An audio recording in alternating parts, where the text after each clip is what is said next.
Senator Moran. My apologies. Thank you, Senator Bozeman. Thank you, Mr. Chairman. Mr. Secretary, introduction of Russian troops into Niger, same bases where American personnel, including Kansas members of the National Guard, are stationed.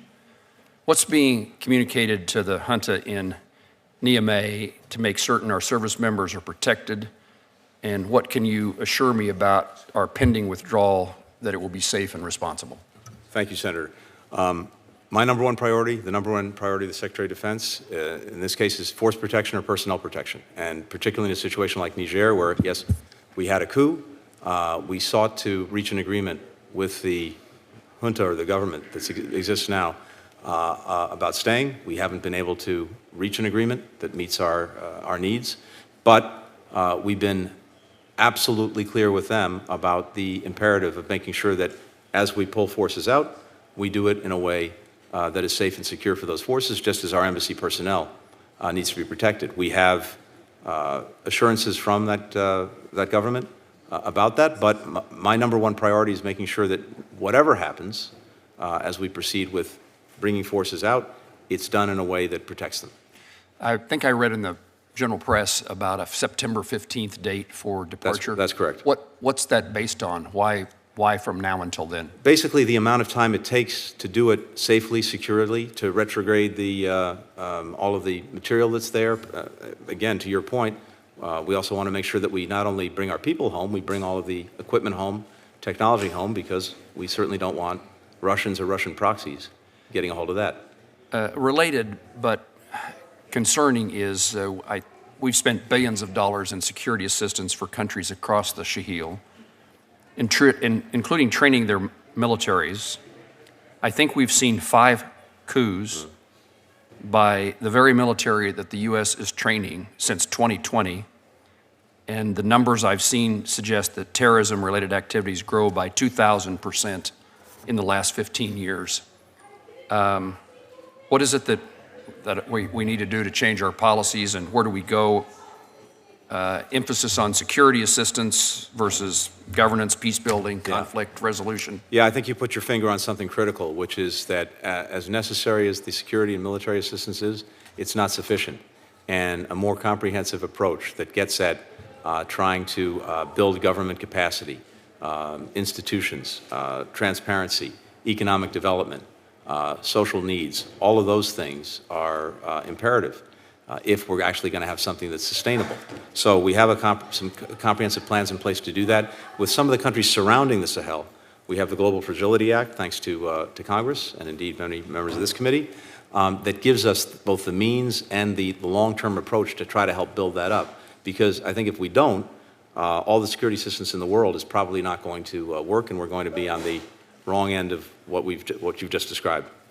Mr. Secretary, I think in last year's hearing I raised this topic and asked this question. There's lots of reasons that this is important, but we have an average 400-day wait time to receive a visitor's visa to the United States. Senator Klobuchar and I have introduced the Visa Process Improvement Act.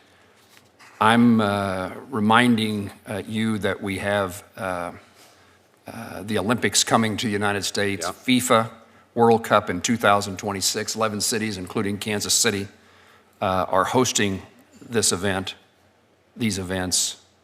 It's expected to attract 8 million international visitors. What's the plan? Is there changes that we've not yet seen that improve the situation for the visa processing system to address this 400-day average wait? Yes, in short, yes, and we've been on this relentlessly. And the fact is, right now, more visitors can travel to the United States than ever before as a result of visas. For FY23, we issued 10.5 million non-immigrant visas, and that exceeds what we issued before the pandemic, which is when we got into a great deal of difficulty. Exceeds it by 20%. We have, with the highest standards for security and vetting, which of course remains critical in what we're doing. We have reduced interview wait times across the board. They are now at pre-pandemic levels in every single category, except for first-time visitors to the United States from non-visa waiver countries. So this is an area that we're putting particular focus on, because every other wait time is actually below now pre-pandemic wait times.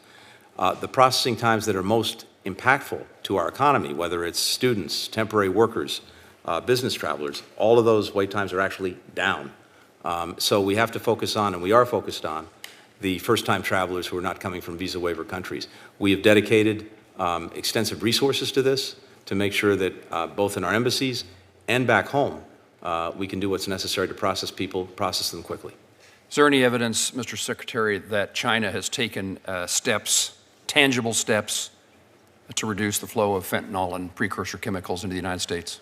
Yes, a good start, but not enough. By a good start, I mean this. After the meeting between President Biden and President Xi, President Biden secured an agreement by China to act more effectively on this. And what we've seen since then is the promulgation of new regulations to their chemical-producing companies. We've seen them take down some companies that were engaged in the illicit transfer of chemical precursors. And in addition, they established with us a working group so that we are working on this regularly, and we can bring information to them about things that we're seeing. Having said that, we believe that to really have an impact on the flow of these precursors that typically would go to Mexico, synthesized into fentanyl, come to the United States, there are a few things that we really need to see. One is very public law enforcement with prosecutions and convictions of people or enterprises that are engaged in this.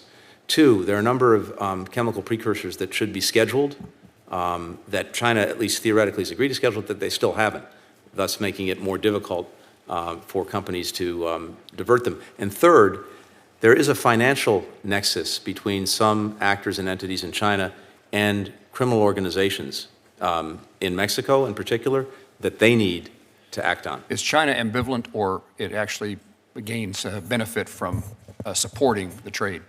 I think from what we've seen, they saw it before as principally a problem for us and a demand problem that we were not addressing effectively. We have made it clear to them that, one, this is a #1 priority for us. As you know well, Americans between the ages of 18 and 49, #1 killer is fentanyl, synthetic opioid. So this is a national emergency.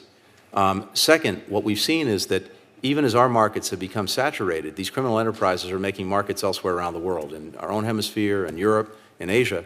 And we've made it clear to China, there's going to be a growing demand signal on you to act responsibly in dealing with this. You may not care so much if it's coming from us. You're probably going to care more if it's coming from a lot of other countries. We put together a coalition now of almost 150 countries and organizations to deal globally with the synthetic drug crisis. And I think China is hearing those demand signals, and we're seeing action. But again, it's a start, but it's not enough. Thank you.